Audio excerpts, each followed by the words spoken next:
அகத்தீசாய நமக. இன்று காஞ்சிபுரம் விஷா கிராமத்தில் ஸ்ரீ லோபாமுத்ரா சமேத அகத்தியருக்கு கற்றளி கருங்கல்லால் கட்டப்பட்ட ஆலயம் கும்பாபிஷேகம் அவருடைய அருளாலே மிக எளிதாக நடைபெற்றுள்ளது. இந்த கோயில் எதுக்காக கட்டப்பட்டது என்பது மிக சுவாரஸ்யமான ஒன்று. நாங்கள் ஸ்ரீ அகத்தியார் பெருமானின் ஜீவநாடி மூலமாக அகத்தியர் குருவாக ஏற்றுக்கொண்டு ஒரு சத்சங்கத்தை காஞ்சிபுரத்தில் நிறுவி சத்சங்கத்தின் மூலமாக நிறைய தர்ம காரியங்கள், அன்னதானங்கள், யாகங்கள் மாதந்தோறும் பௌர்ணமி தோறும் கும்பாபிஷேக யாக அன்னதானங்கள் நடைபெற்று வருகின்றனர். அந்த ஜீவ ஓலை என்று சொல்லப்பட்ட ஜீவநாடியிலே அகத்திய பெருமான் சில கட்டளைகளை பிறப்பித்தார். அந்த கட்டளை யாதெனில் அவர் இந்த காஞ்சி புண்ணிய உலகத்தின் இந்தியாவின் புண்ணிய நகரமான காஞ்சி மாநகரத்திலே எனக்கு ஒரு கோயில் நீங்க எழுப்ப வேண்டும். அந்த கோயிலானது கல்லால் கட்டப்பட வேண்டும். அது எங்கே கட்டப்பட வேண்டும் என்பது அடுத்து வரும் சில கட்டளைகளை பிறப்பித்தார். அந்த கோயிலானது இந்த காஞ்சிமா புண்ணிய நகரம் மிகப்பெரிய மெட்ரோபாலிட்டன் சிட்டியா இருந்திருக்கின்றது 1500 வருஷத்துக்கு முன்னாடி. அதுல இந்த விஷாருங்கிற கிராமத்தோட பழைய பேர் தொன்று ஆற்றான் குடி என்று சொல்லப்படுற தொன்றாற்றான் குடி என்கிறார் தன்னுடைய ஓலை சுவடியிலே. அந்த விஷாரை சேர்ந்துதான் காஞ்சிபுரம் மிகப்பெரிய ஊரா இருக்குது. அதுக்கு என்ன எடுத்துக்காட்டுனா, பஞ்ச பாண்டவர்களும் காஞ்சிபுரத்துல சிவலிங்க ஸ்தாபிச்சு வணங்கி சாப விமோசனம் பண்ணிட்டாங்க. அதுல ஸ்ரீ பீமர் ஸ்தாபிச்ச பீமேஸ்வர விஷார் கிராமத்துல இருக்குது. இதுல இருந்து நம்ம என்ன தெரியுதுன்னா, விஷார் கிராமம் காஞ்சிபுரத்தின் ஒரு அங்கமாக இருக்கின்றது. அகத்தியர் என்ன சொல்றாங்கன்னா, இந்த தொண்டாட்டான் குடியிலிருந்து தான் சைவ சமுதாயம், சைவ சன்மார்க்கம் அல்லது சைவ சித்தாந்தம் என்பது நிறுவப்பட்டுள்ளது. 1008 வருஷத்துக்கு முன்னாடி இங்கிருந்து சைவ அந்தணர்கள், சைவ வெள்ளாளர்கள் இங்கிருந்து சைவ சித்தாந்தத்தை உலகம் ஃபுல்லா பரப்பியிருக்காங்கன்னு அகத்தியர் தன் ஜீவகுடியிலே உரைத்துகின்றார். இந்த இடத்தை வாங்குவதற்கு நாங்க ரொம்ப முயற்சி பண்ணிட்டே இருக்கிறப்ப அவர் முருகனின் பெயர் கொண்ட ஒரு மனிதன் வருவான், அவனுடைய அருளாலே நீங்க இந்த இடம் கிடைக்கும் நாங்க. நாங்க சத்சங்கப்ப விஷார் கிராமத்தை சேர்ந்த ஒரு அடியார், முருகனுடைய பெயர் கொண்ட அடியார், இந்த அவங்களுடைய பூர்வீக நிலம் சொத்துது, அதை அவர் விற்க முன் எங்களுக்கு அதை வாங்கி கொடுத்தார்.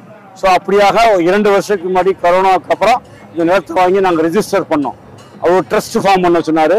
அந்த ட்ரஸ்ட் ஃபார்ம் பண்ணி அதை என்னென்ன அந்த ட்ரஸ்ட்ல பண்ணணும்னு சொன்னா, அன்னதானம், அதாவது என்னன்னா அன்னதான சாலை ஏற்படுத்தணும், கோசாலை ஏற்படுத்தணும், மெய்ஞான கூட தியானம் பண்ற தியான கூடம் ஏற்படுத்தி வேண்டும். இதெல்லாம் பண்ணி டெய்லி அன்னதானம், சித்த மருந்து கலந்த அன்னதானம், அது ஓலை சூடியில் வருது, என்னென்ன மருந்து எத்தனை கலக்கணும்னு அதை சமைச்சு கொண்டு போய் காஞ்சிபுரம் ஜெனரல் ஹாஸ்பிட்டல கொடுக்க சொல்லி உத்தரவு. அது என்ன அர்த்தம்னா, எந்த மனிதனுக்கு புண்ணியமோ அந்த மனிதனுக்கு மருந்தா போய் சேருது. அகத்தியர் என்ன சொல்றாரு, இந்த இடத்துல இந்த தன் ஓலை சூடியிலே இந்த இடத்துல வேண்டிக்கிறவனுக்கு எல்லா நோயும் போகுங்கிறார்.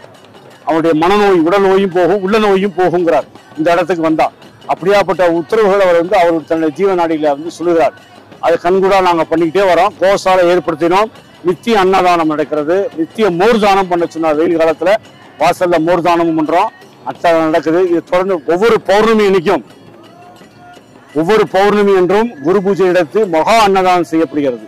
அது சொல்லிட்டே இருக்கிறப்ப அவர் போன சித்திரை மாதம் எனக்கு கற்றளி கல்லால கோயில் எழுப்பி 1 வருஷத்துல முடிக்கும் கட்டளையிட்டார். போன சித்திரை மாதம் ஆரம்பித்தோம், இன்றைய சித்திரை மாதம் முடித்து விட்டோம். அவருடைய கட்டளை அவர் உட்கார்ந்த ஐயா அவர்கள் அம்மா அவர்கள் உட்கார்ந்துட்டாங்க. பெரும் வடநாட்டில இருந்து அவர் என்ன சொல்றார், பெரும் சித்த புருஷன் ஒருவர், அவர் ஆயுர்வேத மருந்துல வட இந்தியரோ யாருக்கு நமக்கு தெரியாது, ஒரு யோகி இங்க உட்காருவாருன்றார். இந்த பிற்காலத்துல இந்த கோயில் தீராத நோயை குணப்படுத்துவாருன்னு சொல்றாரு அவரு. அந்த யோகி யாருன்னு நமக்கு தெரியாது. அவர் என்ன சொல்றாரு, ஞானத்தை தேடுவோம் இங்க வருவானுங்கிறார். யார் ஞானத்தை தேடி தெய்வீக ஞானம் வேணுங்கிறானோ அவன் அவனுக்கு செய்தி சொல்லி அவனை இங்க வர வைப்போம்ங்கிறாரு.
இத்தனை அன்பர்கள் பங்கேற்று அத்துணை புண்ணிய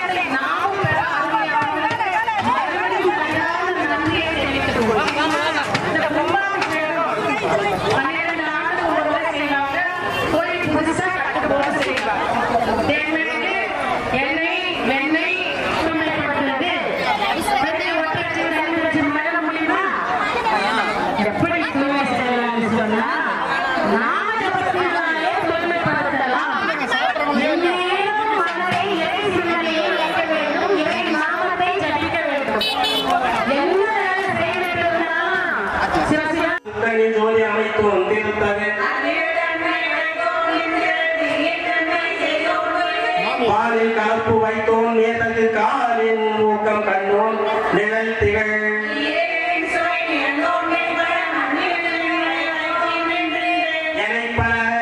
கோழி எனை பரவும் அனைத்தவையும் அனைத்தோனதான்று திரு குமரவேல் அவருக்கு மரியாதை செய்யப்படுகிறார். இந்த நல்வாழ்வு வழங்கிய